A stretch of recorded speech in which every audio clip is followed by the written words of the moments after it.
I'm announcing a historic action to rescue our nation's capital from crime, bloodshed, bedlam, and squalor, and worse. This is Liberation Day in D.C., and we're going to take our capital back. We're taking it back. Under the authorities vested in me as the President of the United States, I'm officially invoking Section 740 of the District of Columbia Home Rule Act. You know what that is? And placing the D.C. Metropolitan Police Department under direct federal control. And you'll be meeting the people that will be directly involved with that. Very good people, but they're tough, and they know what's happening, and they've done it before. So we talked about this, about a week ago, about how Trump basically took over the DC police. But I just want to get your initial thoughts about that. What the hell is wrong with him? He's like, I'm gonna save the turmoil and squalor. It's like, what the fuck are you talking about? I actually don't know. What is this even in response to that is supposedly so egregious that you're gonna do something like as unprecedented as put the police in federal jurisdiction.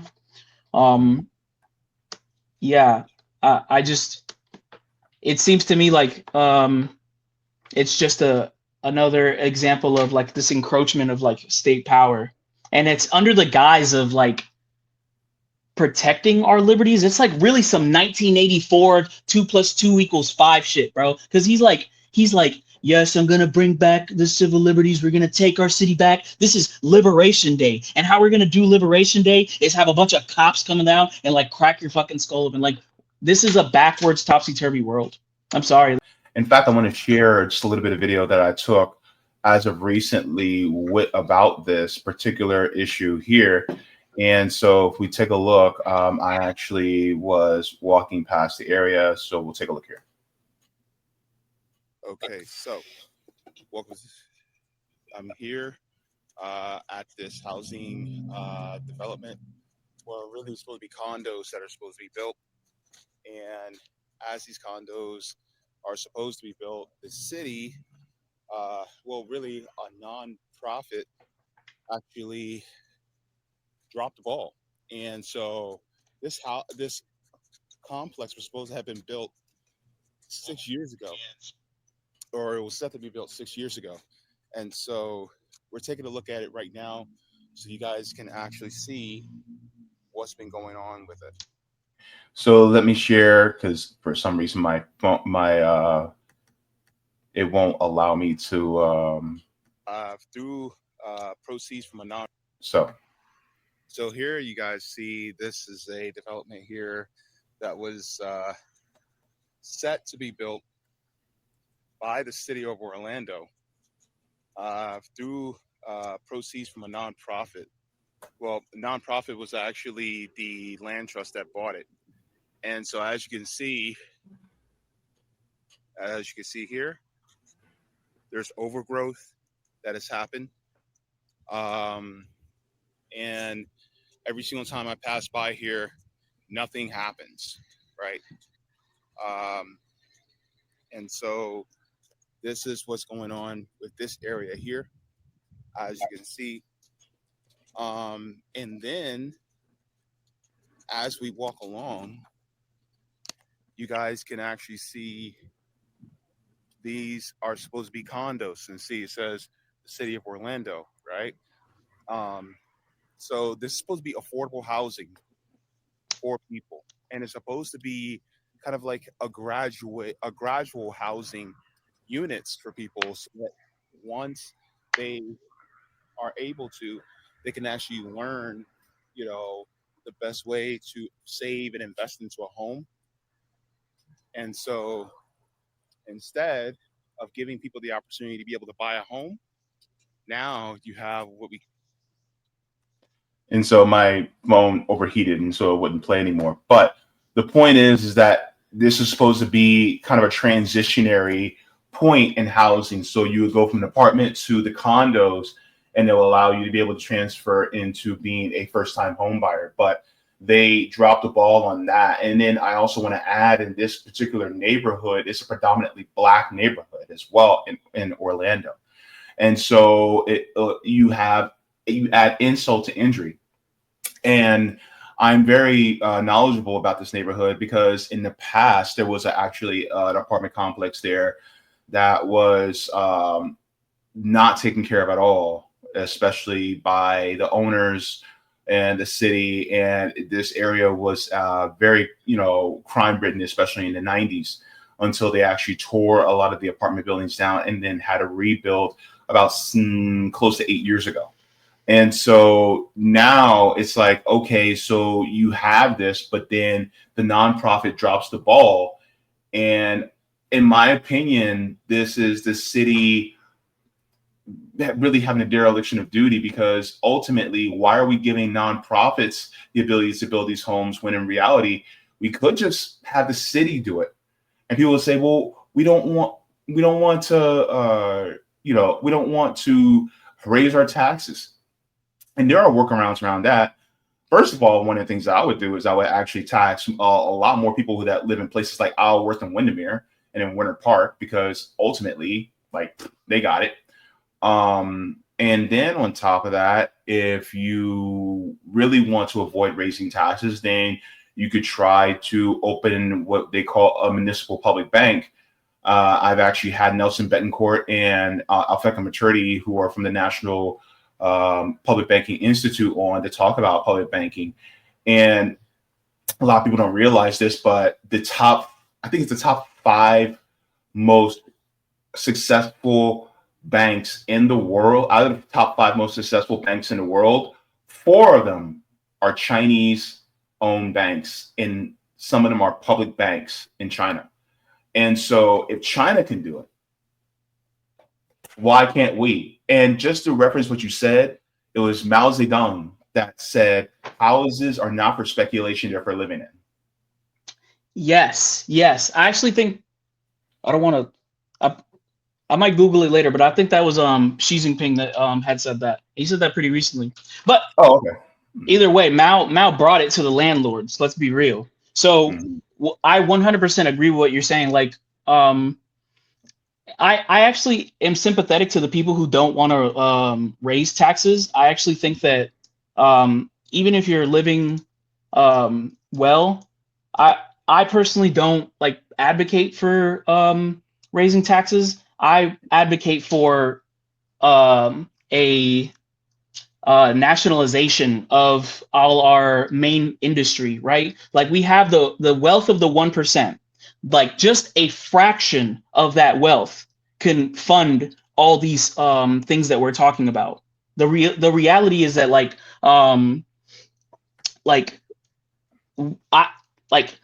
they have penetrated our lives at every single facet, right? So they themselves should take responsibility of it, or we should take those, the communists say, seize the means of production and have those industries work for us. Big pharma, big tech, big agriculture. All these people are irresponsible with their wealth.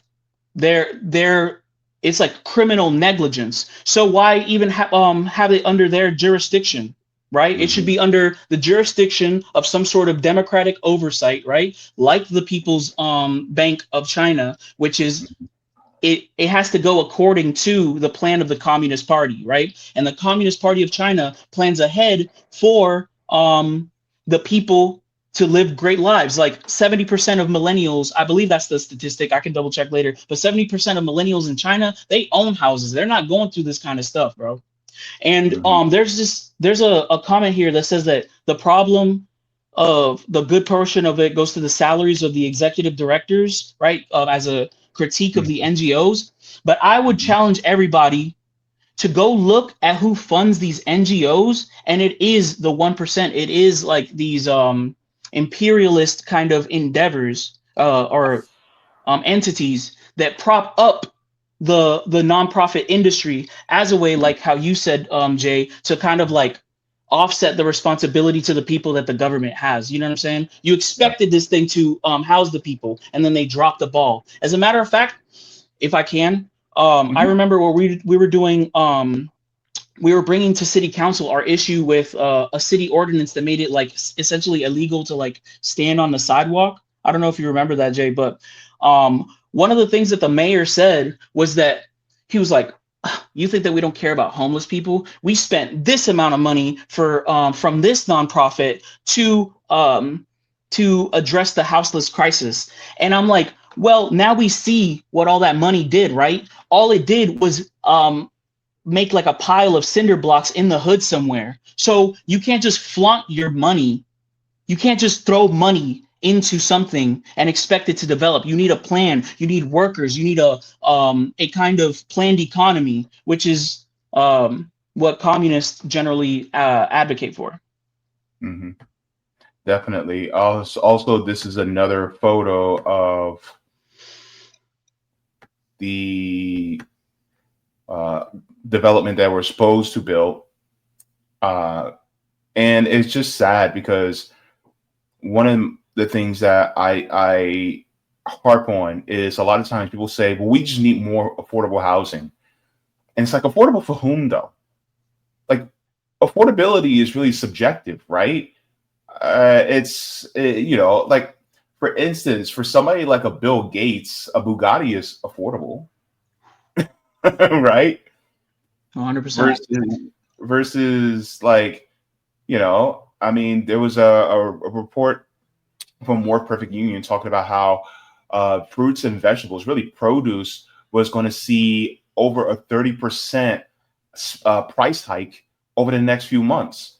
And we're talking about fruits and vegetables. We're not talking about processed foods. We're not talking about the unhealthy stuff. We're talking about the stuff that actually is good for us. And it's about to see about over 30% spike in price. So therefore, if you cannot live, what else are you supposed to do? And then the amount of homelessness that's exploding, especially here in Orlando, because, you know, and no offense to anybody that wants to move someplace that's a little cheaper, but because we have a lot of people who are moving here from up north. We have people from New Jersey, New York, Massachusetts, Michigan, Illinois. We have these people moving here, and they're, you know, used to paying higher wages and higher prices for their, you know, cost of living. And so then the people here, you know, really the parasite class, aka, you know, landlords, they want to raise their prices and make them skyrocket so that they can make more money. But then it ends up hurting who? It ends up hurting the rest of us, and it causes things like gentrification, which we see happen a lot here in Orlando, especially in the downtown area. Absolutely. Eggs used to be affordable, right? It's not. Mhm. It's not in this kind of language of like affordability. Like sometimes I struggle, and of course I want everyone to get more money, right? But Mhm. sometimes I think it's a hamster wheel when people advocate for like higher wages for this or affordable housing that. I'm just like, man, we made it to like 15. When I was young, the minimum wage was like $7. But every time we raise the minimum wage, things get more expensive. You get what I'm saying? So we're stuck in the same place in like this kind of like endless loop of poverty. So to me, like the affordability question, right? Like is like a dead end. What we need is to make sure like house the people. We should have a program that like every American should have a home and a place to go to. You know what I'm saying? In the richest country on earth, supposedly. But the ruling class won't allow that because what they want is to riddle us in debt. Mm-hmm. Yeah. And this is the last point. It says Lyft is hosting a community meeting on August 20th, which is tomorrow, from 5:30 p.m. to 7:30 p.m. at the Heart of Westlake's Wellness Center to give an update on both townhomes and get feedback on potential uses for the corner parcel. And one of the representatives says this is the first time we've even approached the subject where the community and the neighbors. So this is just our first meeting. We hope we are just opening up the floor for discussion. My first question is, why in the hell did you not meet before you even broke ground in this area? Absolutely incompetent, dude. Like a Because gross negligence. and I look, some people don't like when I have to bring things like race in it, but race and class intertwine. And this is not even this is working class, but it's lower working class black neighborhood. And so of course they're not going to actually consider the needs of the people in this area. So they're just going to build and say, well, that's the way it is. And so then it's like, okay, well, you guys said you guys are going to build this housing, in this area. But then now it's been abandoned, and that affordable housing could have been used for people, but now it's just sitting there as a pile of cinder blocks and some wood framing that's rotted over 6 years. And of course they're going to say, well, the pandemic happened during that time, which is true. But at the same time, why didn't the city pick up the slack on that? Right. And that's one of the things that I always talk about. Like, for instance, a lot of people go, well, that's a whole lot more money than we should have been spending. But my biggest issue is, then why don't we have something that would kind of offset that price? Like, for instance, I talk about public banks, right? This is from the Public Banking Institute. This talks about what a public bank is, how it is used. It really just essentially takes the taxes that are from the community, puts them in the market, lets it grow, and then it takes that money back out and uses that money for infrastructure projects within the area. And so then you don't have to raise taxes on anybody. And so, but it's governed by, the municipality, if it's a municipal bank. If it's the state, then it's the state bank. And so we already have the answers, and they do it in places like China. So why aren't we doing the same thing? Yeah, it's absurd. They'll be like, China is capitalist. They abandoned communism, and I'm just like, all right, well, let's just do capitalism like they do. Let's have all our main industry state owned, right? Democratic oversight of all our economic focal points, right? Large entrenchment in the community and participation. Let's do capitalism like that. And they were like, what are you, crazy? That's communism. It's like, come on, bro. But yeah, I think that a people's bank, something like that, is definitely the move. But I do want to raise the question of like state power. The capitalists will rein that in if it ever gets too successful as an alternative. So we have to be ready. Of course, yeah. The only public bank that we have in the United States right now is the Bank of North Dakota, and the citizens have said, no, you are not getting rid of our public bank. We are keeping that, and this is one of the reasons why they were able to stave the housing crisis of the 2008 housing crisis so well, is because they had the Bank of North Dakota. There's like sorry, go ahead. My bad. I didn't mean to interrupt, but there's like a common sentiment where, or at least when I talk to people at my job and stuff like that, where it's just like, no, I don't want more government interference. You know what I'm saying? I don't want like a state-owned bank or some sort of bank tied to like a governmental power or whatever. But the fact is, that's just what we have already. It's just hidden. You know what I'm saying? Like the corporations have bought out our politicians. You know what I'm saying? The government is tied up with the corporations as well. So really, we already have a bank that is planned, right? But it's just planned for a different class. It's planned for the ruling class. It's not planned for people with families and hardworking people. Does that make sense? Yeah, definitely.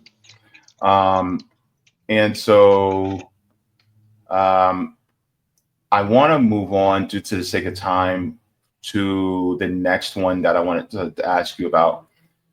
This one is going to be a clip that I want to share, and this one has to do with manufacturing coming back to the United States. And this is something that was out of CNBC that I want to share. And I just I'm actually very curious about your opinion on this, because a lot of people are saying, well, manufacturing won't come back, or some people are very optimistic in saying it can come back. So I would like to get your thoughts on this. And so this is out of CNBC. It says, what's stopping companies from bringing manufacturing back to the United States? Let's get into it.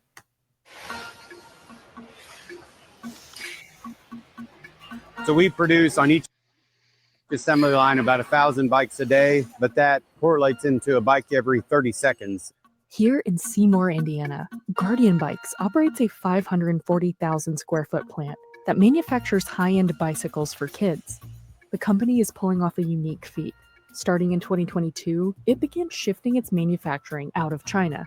It wasn't easy. It took a lot of risk taking, and it took a lot of kind of blazing a trail, and it even took kind of getting into losing money. Guardian's story reflects the broader difficulties that companies face in moving manufacturing back to the US. Between 1997 and 2023, the number of US manufacturing firms and plants dropped by 25% as global trade barriers fell. In the late 1970s, nearly 20 million Americans were employed in manufacturing jobs, accounting for more than 20% of total employment. Today, that number is just 12.7 million. President Trump has pushed to revitalize manufacturing. America will be a manufacturing nation once again. Companies like Apple, IBM, and Johnson & Johnson have also pledged to invest billions in the coming years. But economists and trade experts are divided on whether a manufacturing renaissance is possible or if it even makes sense. There are many obstacles to moving work back to the United States. Think about how much a pair of sneakers would cost if they were made here in the United States. It would be a lot more expensive. So we should all welcome the fact that goods are being produced in the most efficient way as possible, because that... So he says goods are made in the most efficient way of possible. Albizu, what is that economic speak for? It's like he means efficiency by like he got like some sort of child in like Taiwan to make it. Right? Like that's super efficient. Right? It's despicable. The question of why manufacturing has left America essentially, if you ask me, has everything to do with imperialism. If you look at the graph that they showed, it's when the Soviet Union, which was a counterbalance to the American powers, right? It had fell, so that gave the dollar like a dollar dominance around the world. You know what I'm saying? And because countries are dependent on the American dollar, America had the ability to offshore all those jobs for cheap wages, you know? So once again, it comes back to imperialism, and you can see that concretely. I can go more into the history if you like too, about like how America really came out on top after World War II. You can read Michael Hudson for a lot of great insight on that. But the way that people think where imperialism is something that just affects people in the global South, like, of course, they're victims of imperialism, but we working people also are victims of imperialism, because all of our whole economy is riddled with debt. It's like just surrounding moving around debt, student debt, mortgage debt, all these things. But we have no real concrete industry to make our lives better. That's why it takes 6 years to build like a house or whatever, and you can't even finish it like that nonprofit did.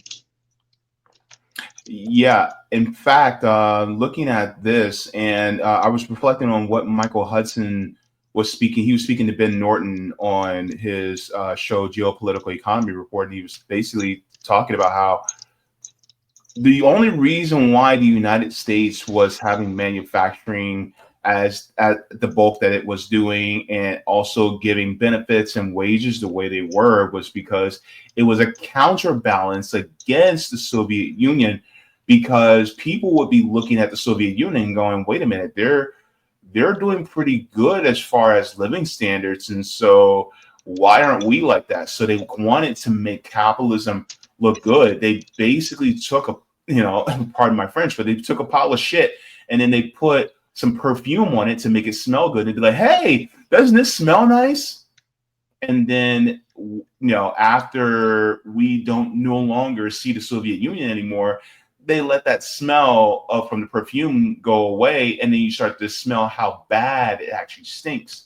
And so that's really how it looks when it comes to after the Soviet Union. It's like, well, we don't have to put on a facade anymore.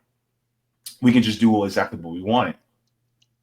Yeah, 100%.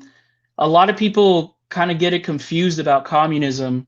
Sometimes people advocate for having less things and degrowth. But I think if you look at all the industrious or like all the existing communist projects, what you'll find is that they were the most productive, right? The Soviet Union was founded with like its most advanced technology being like a wooden plow.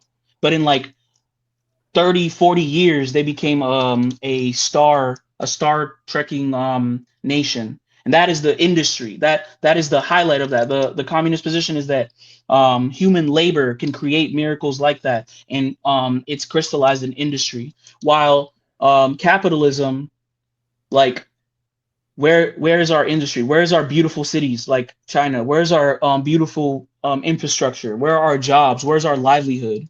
Nothing, because we don't have anything like that, because it's easier for capitalists to make money off debt than it is to invest in something like that. You know what I mean? If you invest in infrastructure, you're not making that money back. You're not making as much profits as if you invest in speculative housing where you can rob people of their rent. Yeah. And honestly, that's criminal, dude. Yeah. Let's continue on. Yeah. Possible because that lowers prices for us and allows us to raise our standard of living.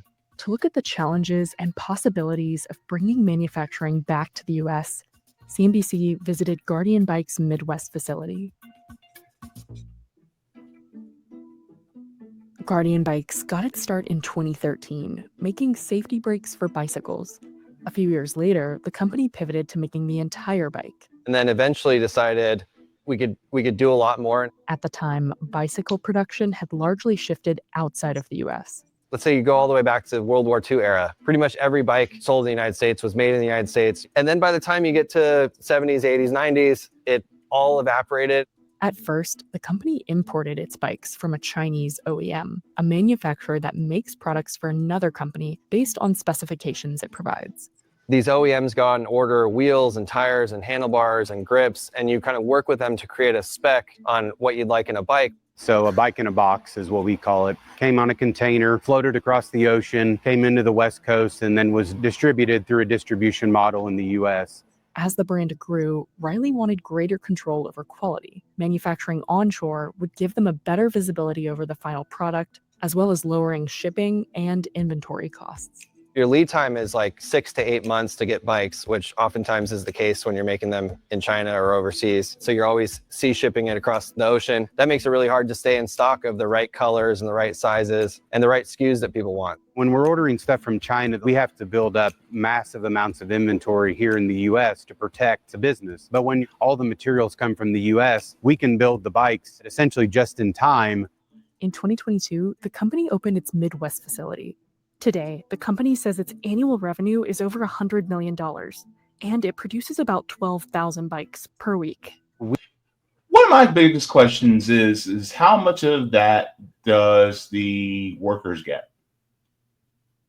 Probably not a lot. What I want to know is like, why is this an example of industry, bro? Like, I'm not talking about, like, we're in the year of our Lord 2025. We should be flying jetpacks or like having like skateboards that like fly and stuff like that. Like, that's not a real vision for the future. If you're trying to like, this is kind of like a anti-China propaganda piece where it's just like, I don't want to buy from China. I don't want to buy this from China. I don't have to buy this from China. China. It's like, yo,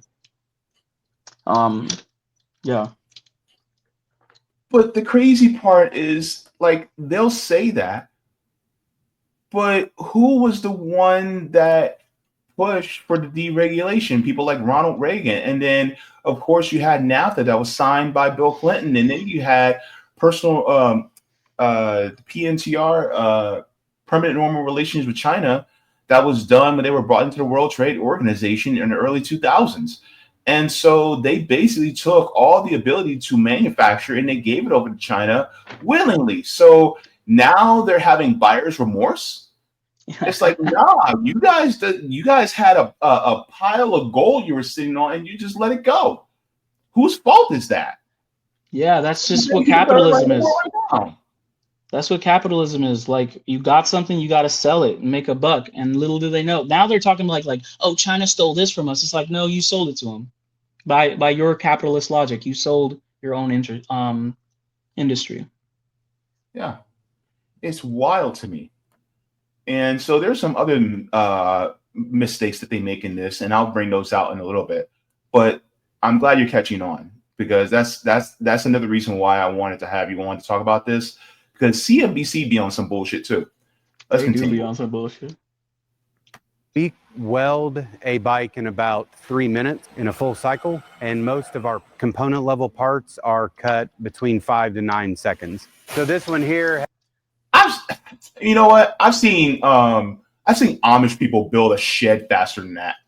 Anyway, has shot 442,000 hubs since we've had it over the last 2 years. But pulling off Made in America is not without its challenges. The biggest problem? Finding parts outside of China. The supply chain for a lot of the parts doesn't exist in the United States anymore. You have to talk to companies that might be making a totally different part and try to convince them to make some of the parts that you're doing domestically. Now, Riley says that new tariffs are starting to change that dynamic. With kind of the most recent tariff environment, now we're starting to get either cost parity, or in some cases, the domestic parts are cheaper than what you can get out of China. Guardian Bikes has also been able to combat the advantages of offshoring, like labor costs, by creating a highly automated production process. We have automated. Based. Automated? I thought you guys were trying to bring jobs back. True. Like, they just gave it away right there. Like, no, you're not. If you were trying to bring jobs back, then you wouldn't be automating. But it's not about jobs. It's about making the people at the top rich. There was one thing that was kind of like implied earlier, where it's like, is Trump gonna bring back jobs? And then they showed like Apple and I forgot what else, but it's like some other like tech company and stuff like that. And I have to bring up that I feel like that has more to do with the looming kind of like techno-fascist threat than it does building new industry in the country.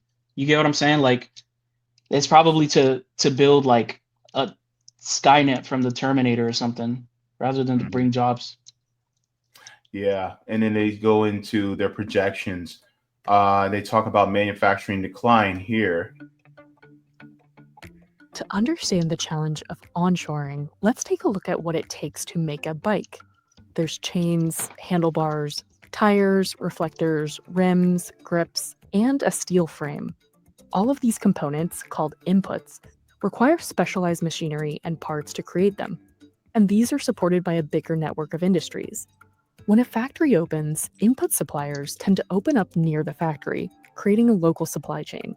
Because of this, it's not always easy, or even possible in some cases, to move every component to the US. There are many obstacles to moving work back to the United States. One is that, the inputs that I use all come from overseas. And so how do I get access to those for the time being if they don't exist in the United States?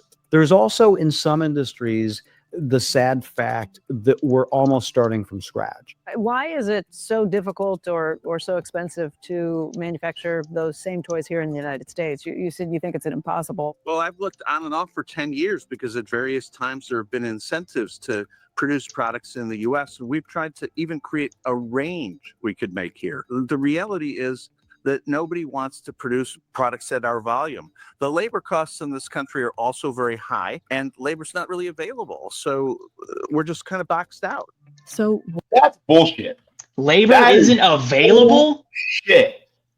I'm sorry, but yo, what in the hell is this guy talking about? There's no labor available. Yes, there is. People just don't want to be paid starvation wages for having to do this work. That was just another way of saying nobody wants to work anymore. No, they do want to work. It's just they don't want to be slaves. Yeah, you hit the nail on the head. 100%. That's crazy. How are you gonna say that in front of like millions of people? There's like people who like are dying for a job, bro. Like are dying for work, bro.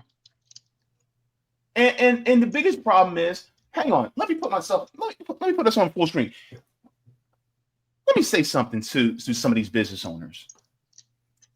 If y'all weren't so damn greedy and actually paid your workers a living wage, then you would actually have people trying to knock down your front door in order to work for you. The problem is that some of y'all are so damn greedy that you guys can't even see straight.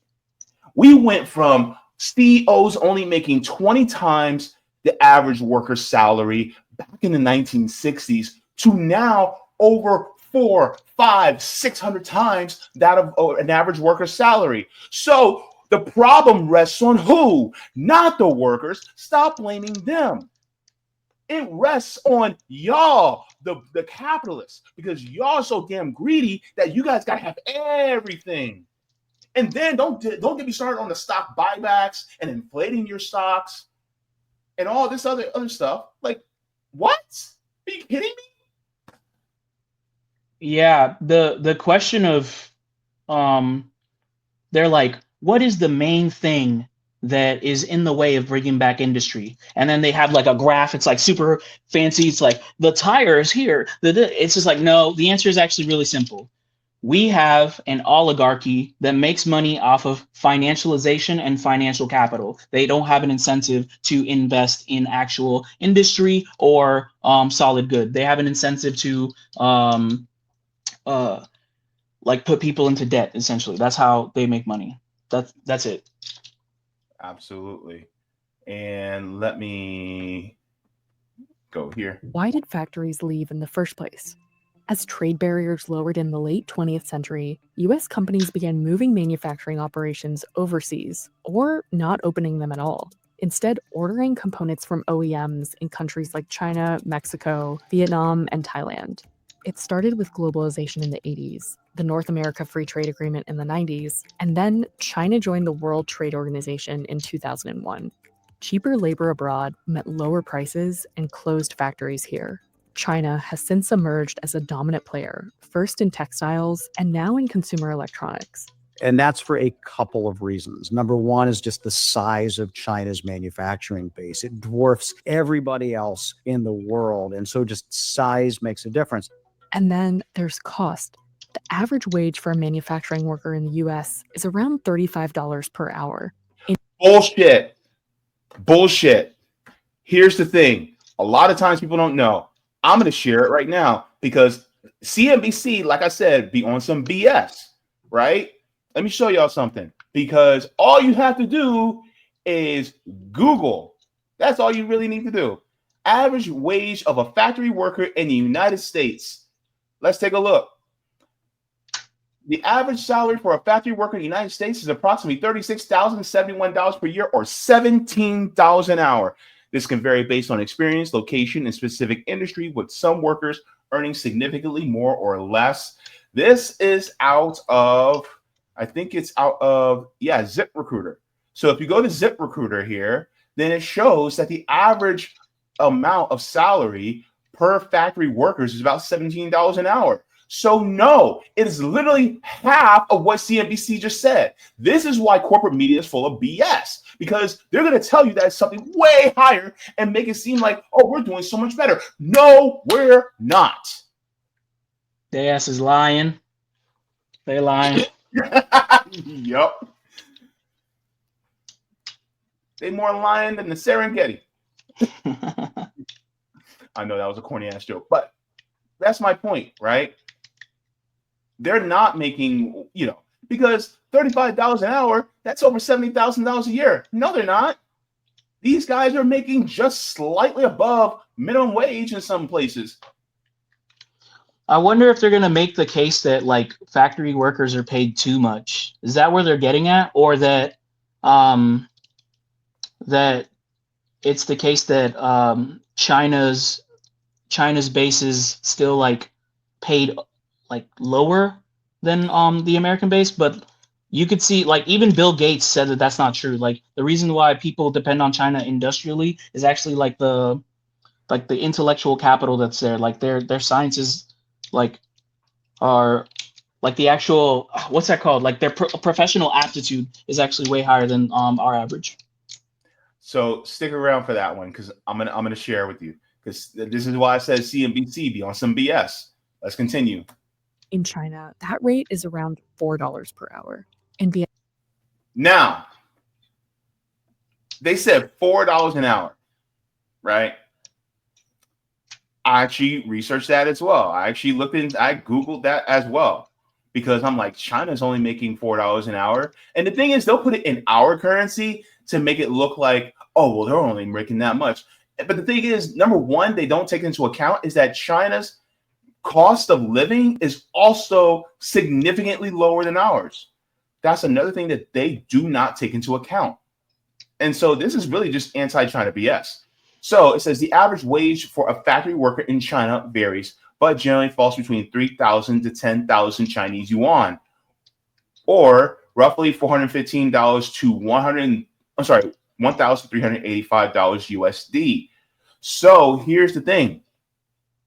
For the most part, when you take into account the cost of living, the cost of food, as well as free healthcare and a lot of these amenities that are very low cost, like for instance, transit, all these different things, then their cost of living is also significantly lower. So even if, let's say that person was making around 3,000 yuan, right? They still are able to have enough money left over. And mind you, I think it was 70% of millennials in China own their own home. Yeah, 100%. So that it sounds like they're doing better than us. Yeah, it's no longer. It has been the case for a long time that the quote unquote like cheap labor from China like that's gone. That's not why they're industrious anymore. I'm not saying that like there isn't like some people struggling or something like that, but like the government obviously cares way more about their people than our government does. Like I read somewhere that like generally speaking, each year like the standard of living goes up for the people in China, specifically like factory workers. Yeah.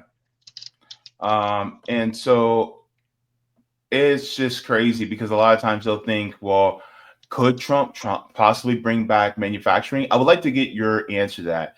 Is it possible for us to return manufacturing in this country in order to have a manufacturing boom? Why or why not?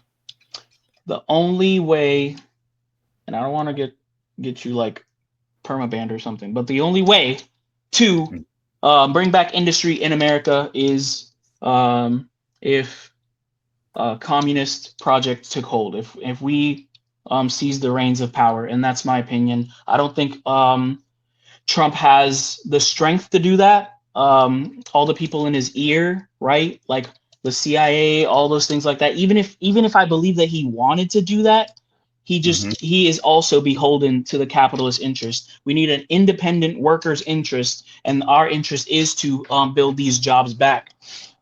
Trump, if he is investing in industry, and if it is something technological, like I'm under the impression of from watching that video, it would be for some sort of like fascistic, like technocratic crackdown. And I know I sound like a aluminum foil hat, like conspiracy theorist, but like I feel like that's how the tides are turning, with what's it called? Like Palantir and the curbing of our rights. We can't criticize the Zionist entity, things of that nature. That's what they're gearing for. Censorship, AI, that's what they're going to invest in. They're not going to invest in high-speed rail or anything that makes our lives better.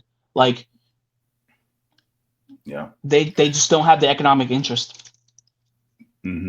Absolutely. Now, I agree with you on that. I think that's the only way is for us to have really a true central planning model, and for that central planning model to forego profit seeking in order to give people jobs really is for some people. I know a lot of third parties have talked about, especially like the Green Party, talk about a federal jobs guarantee, things like that, which would be a huge jobs program. I mean, hell, during the Second World War, that was a huge jobs program. You know, I mean, we just want to do a jobs program that doesn't kill people. 100%. So yeah. Speaking of which, I want to get into this last segment, and I know I'm going over a little bit, but I want to cover what's going on with Donald Trump in Washington, D.C. Let's just start off with this, just to jog everybody's memory, and then we'll go into what happened recently. I'm announcing a historic action to rescue our nation's capital from crime, bloodshed, bedlam, and squalor, and worse. This is Liberation Day in D.C., and we're going to take our capital back. We're taking it back. Under the authorities vested in me as the President of the United States, I'm officially invoking Section 740 of the District of Columbia Home Rule Act. You know what that is? And placing the D.C. Metropolitan Police Department under direct federal control, and you'll be meeting the people that will be directly involved with that. Very good people, but they're tough, and they know what's happening, and they've done it before. So we talked about this, about a week ago, about how Trump basically took over the DC police. But I just want to get your initial thoughts about that. What the hell is wrong with him? He's like, I'm gonna save the turmoil and squalor. It's like, what the fuck are you talking about? I actually don't know. Like, what is this even in response to that is supposedly so egregious that you're gonna do something like as unprecedented as like put the police in federal jurisdiction? Yeah, I just, it seems to me like it's just another example of like this encroachment of like state power, and it's under the guise of like protecting our liberties. It's like really some 1984 2 + 2 = 5 shit, bro. Because he's like, yes, I'm gonna bring back the civil liberties. We're gonna take our city back. This is Liberation Day, and how we're gonna do Liberation Day is have a bunch of cops coming down and like crack your fucking skull open. Like, this is a backwards, topsy-turvy world. I'm sorry, this Absolutely. is absurd. In fact, let me share this as well.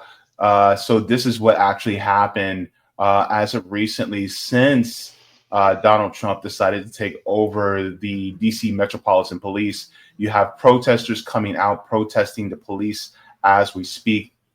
This has been going on for a few days now. Free our kids! Free our kids! Free our kids! These are uniform! Free our kids! So as you can see, a lot of people don't realize that the demographics of Washington, D.C. are largely working class as well as Black.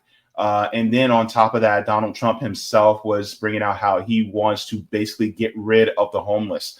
Not house the homeless. He wants to completely oust them out of the city, period. Over 80% of the homeless in Washington, D.C. are Black citizens. And so they're literally bulldozing homeless encampments in Washington, D.C., and basically trying to oust them outside of the city because they said that they don't want homeless people there. So this is just part and parcel of what Donald Trump is doing. I think that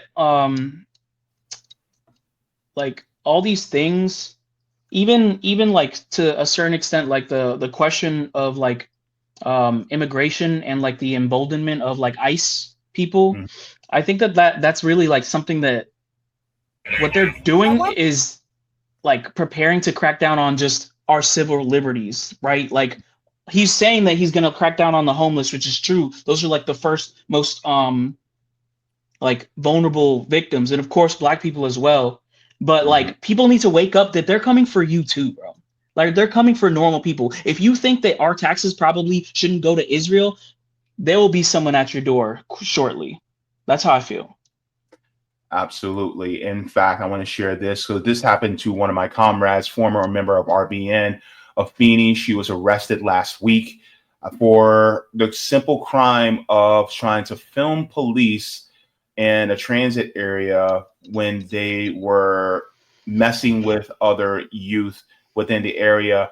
By the way, they tried to get her for transit evasion, which she actually paid the fare before going through the turnstile and filming the police. And so this is her actually at that moment after they had pepper sprayed her in her eyes. This is why her eyes are closed. And she is walking, and listen to what she has to say here. I want people to know that this is a fascist takeover of DC, and that our youth are going to be directly impacted by this. Get out of the way. It doesn't fucking matter about me. I will be fine. Our kids will not be.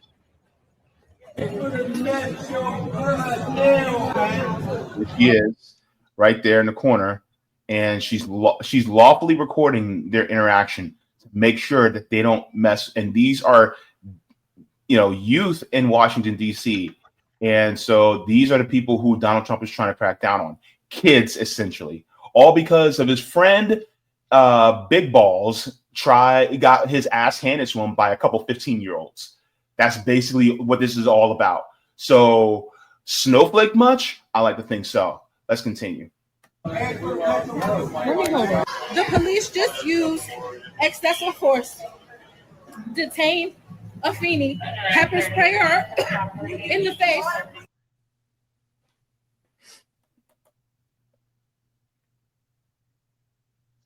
Yeah, bro. Whatever.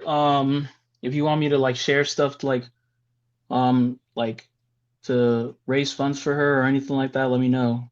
Cause yeah, what she said was powerful, bro. Free her for real. So good news, she has actually been freed. Okay, cool. So she has been freed, and I'm going to share that. It's a very short clip actually, but I think that's also important. Because what happened to her shouldn't have happened in the first place. In fact, the police, should be seen and they should be held accountable. But because, unfortunately, the system that we live in, that is not possible. So let's take a look here. Here is what happened around the next day. Thankfully, this happened.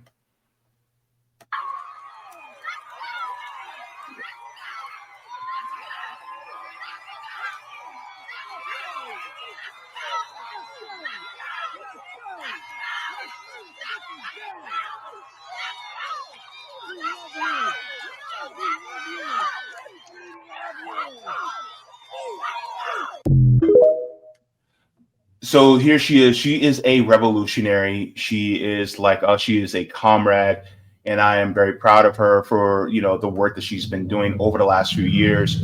But the thing is, like, things like that shouldn't have happened. I mean, not only is she a citizen of DC, she is also a veteran, which a lot of people don't know. And so the fact that she got treated like that is absolutely abhorrent. Makes me sick to my stomach. Shouts out to Afeni for sure. And yeah, this is what she said was 100% right. Like, it'll be the youth, it'll be the common people that will face the repercussions of this kind of encroachment upon our liberties. This disgusting, disgusting fascistic crackdown. Yeah. What do you think is the best course of action for the people of DC at this point to fight against this? And I know we have to be very careful with our language, but what is some of the next steps that you think that would be the best course of action for people like that, and as well as people in other cities? The reason why I ask is because this article came out earlier today. It says here are the states sending National Guard troops to DC. So now they're going to start sending more National Guard troops to DC to assist Donald Trump. And so it says about 1,100 members of the National Guard from 6 states have been announced so far, with many governors noting that the federal government is paying for their assistance and that reinforcements were requested by the Trump administration. So the states that are sending National Guard troops to D.C., one city is Louisiana, Mississippi, Tennessee, West Virginia, South Carolina, and Ohio. So you have all these states sending National Guard troops in addition now. I'm surprised Florida ain't on there. I agree. I am surprised. I think in terms of responses, right? I'm, of course, like a huge advocate for organization. And I know that that's like a broad term, right? But what I mean is that we need to start reaching out across different segments of the population, right? Like this is why at R.E.A.L we advocate class struggle, right? Anyone who is a working class person, for sure it will affect some people more than other first, especially. But like I said, all of this stuff is coming to you. If one person doesn't have free speech, then we don't have free speech. You get what I'm saying? We need to make inroads across political aisles with someone who you might not agree with on everything, but we need to start making these ties and having alternative institutions, just like your show. It is an alternative institution of media, right? And just like they have their institutions of like governance and capital and stuff like that, we need to start building stuff like that on our own, in our own communities across different levels, in order to start being able to agitate around these things outside of the boot of the imperialists, right? Like you can only say so much on YouTube and things of that nature, right? It's because it's a corporate-owned media thing, but more and more people are becoming distrustful of that. So we need to take that energy and use it to band together a broad popular coalition against these forces, dude. And get in where you fit in. Get in where you fit in. Whatever you do is probably a valuable thing to do. Okay, like some people are writers, some people do audio, things of that nature. Like, just get involved. We need alternative political representation, alternative sources of like sustainability, alternative media, all these things. We need to detach ourselves from the imperialist beast, and we need to do that as of like 2 years ago. You know, but people continue the divide. One thing that I do want to say, and I know I'm way over your time, I'll shut up after this, but what we cannot do is allow all this energy to be funneled back into the two-party duopoly. Whether you're right-wing or left-wing or whatever, the Republicans and Democrats are all corporate-owned, okay? Let go of that Zorhan shit, okay? If you're a leftist, let that DSA shit go, all right? That's still part of the hegemony. Like, we're done with that. They did the genocide. There's nothing to lose. They already did the genocide. So we need to move forward from that. Yeah, absolutely. And so with that, I do have a question on a DM, if it's okay. Do you have a little bit of time for that? Like 3-4 minutes? What you mean in the DM? Like, well, somebody sent me a DM and they actually have a question. What's up? Okay. So let me see here. I want to make sure I get it. Okay, it's right here. So this is friends to the show, Roger Meadows. He actually sent me a DM because it's a little bit lengthy. It can't be sent on YouTube. But he says, I agree with him when he says not taxing the rich, but instead of seizing the means of production, apply that to the rich who own companies by converting them into cooperatives, especially worker-owned. Remember when I showed you that link? If Amazon was the worker cooperative, everyone would be a millionaire. If Apple was a worker cooperative, everyone would get $403,000 a year. What you do is tax predatory speculative behavior because they are nothing but leeches on society and do not contribute anything to the greater society. This is the reason why you never hear people say, I love my private equity, but they will say, I love my Amazon. Why? Because Amazon provides services that the greater society can use. the speculative financial services economy takes away by leeching off society. So is your guest ready to take it to the next level by running these initiatives that I outlined on this file that I send to Keith McHenry? So basically talk about citizen ballot initiatives. I'm open to working wherever we have aligned values. So like what I'm hearing, I like, I guess like just link up with me and I'll be ready to build, you know. We make inroads wherever we can. So in terms of like, it seems like there's a lot of things we agree with. So yeah, I'm ready, dude. Yeah. And then the last piece here, he says, for your guest, this is why you run citizen ballot initiative as an amendment to get a public bank and make it a loophole proof. So yeah, thank you very much for that. Yeah, I think that and I'm not gonna sit here and act like I know like all the ins and outs of a citizen ballot initiative, but I am a huge proponent of using as much of our civil liberties we can to undermine the capitalist beast, right? Because it comes into contradiction, right? Like the freedom of speech that we're supposed to have is coming into contradiction with the powers that be. So it is a valid struggle to exercise these kind of things. So if it's also a valid struggle to advocate for like third parties and stuff like that, because it undermines the duopoly. So on a tactical level, for sure, I'm in unity with learning more and seeing how we can build. Okay, great. Now, just as an aside, I don't know if you want to speak a couple words about Zoran Mamdani, but the meeting with Obama, as well as the phone call from Obama and the meeting with Jamie Dimon of JP Morgan. I don't know if we have any time for that, but it feels, if you wanted to just give a minute on that, it feels like I feel like people are kind of being swindled by the two-party system once again.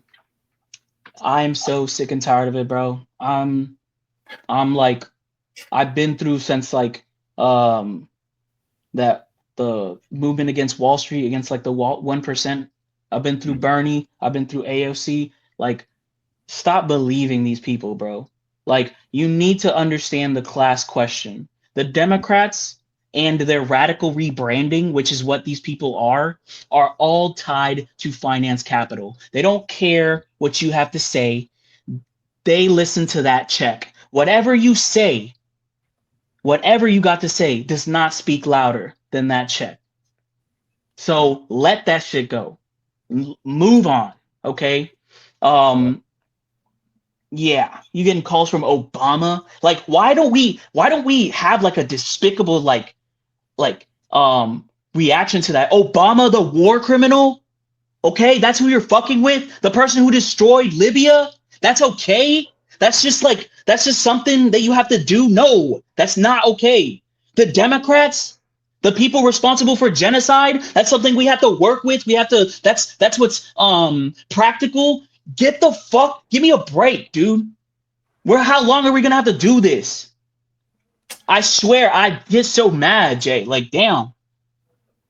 Yeah, understood. Yeah, so I mean, I just want to give you a quick moment there because I know you said you had some things to say. Yeah, that ain't even all of it, but that's how I feel, bro. Get over that. Get over that. You need to see these people as the criminals who they are, because they're literally legally criminals, like by any definition. And that's who you fucking with. That's who's on our side. No, thank you. Absolutely. What do you, just a question though, what do you say to people that say that you're doing a purity fetish if they say something like that to you? It doesn't have anything to do with purity. Like, it has everything to do with like actual strategy. Like, you think that you can vote out these contradictions. Like, no, you can't. Like, we already had the Democrats in office, dude. We already seen what they voted on. You know what I mean? Like, AOC will like cry and do stuff like that, but she'll still like let the bill pass. You know what I'm saying?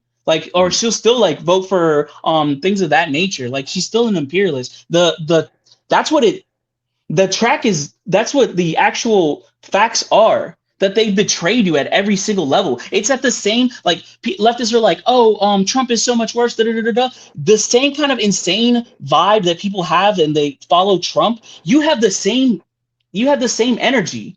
Like, stop letting these people con you, dude. You have nothing to show for. Everything that you wanted, they didn't give you. So how long are you, but I'm impractical, that I'm being a purity fetish. No, it's not about purity. It's, you'd had your chance. You had your chance in 2016, Bernard Sanders. You had your chance afterwards. The Democratic Party sabotaged you. Okay, we've seen it all play out. I don't need to watch this movie again. Yeah. Please, dude. I'm being a purity fetish, bro. Like, that don't make no sense. Like, you just want to lose. You don't want to do what it actually takes. You don't actually, you see it, and you don't want to see the work it takes to actually build something. The hard work that we have to do to work and build working class unity in this country. You don't want to do that. So you pick the losing side so you can have an excuse later. It's disgusting. It's spineless. And never mind. Yeah. Gotcha. Thank you very much for that.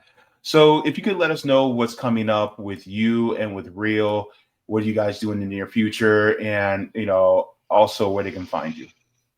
All right. So like I said before, we mainly post on IG. That's where you can find all our events. Right now, the next thing that we got is with the Anti-Genocide Coalition. We got the language exchange. Look up more on that. That's on the 21st. We're also doing a pepper spray training on the 23rd for marginalized people. You know what I'm saying? People afraid of confrontation, things like that. Like, we want to make a space where people can learn, you know what I'm saying? Even at the level of like pepper spray and stuff like that.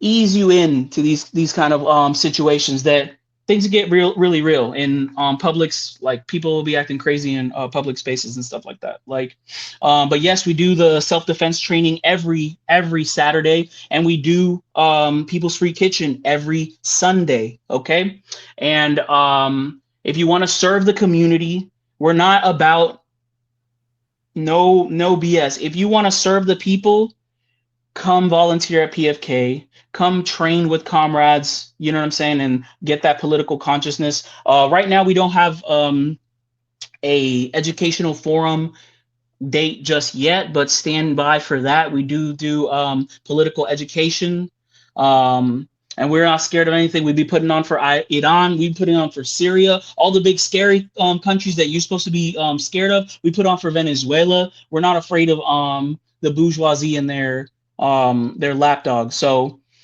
if you want to hear that real counter-institutional, like anti-establishment rhetoric, come join us at any of these events and follow us on R.E.A.L at R.E.A.L.orl on IG. Yeah, of course. And then also, just to let you guys know, the website as well as the link tree is also in the description down below. And so you guys can also get in touch with them there. And also, as if you would like to support their work, they also have their Cash App there too. So you guys can support the work that they're doing. They're doing extremely important work in these neighborhoods, in these streets. So Albizu, thank you very much for being very generous of your time. You have been a deeply loving and compassionate comrade for coming on my little channel. I deeply appreciate it, and I appreciate you. Please go have dinner with your family and get nice and full and get some rest. Thank you so much, Jay. Thank you for having me, brother. I'll see you next time. All right. Bye-bye. Thank you so very much for watching my channel, and I deeply appreciate it from the top and bottom of my heart. If you wish to support the channel further so I can keep bringing you content that is educational and informative, you can become a patron on patreon.com/Jaybefaunt. You can find that link in the pinned comment or in the description below. No matter what you give, you'll be supporting independent media and education that helps make the world better. Thank you so much, and you can watch more of my content here. Mwah. Forehead kisses. have a beautiful day.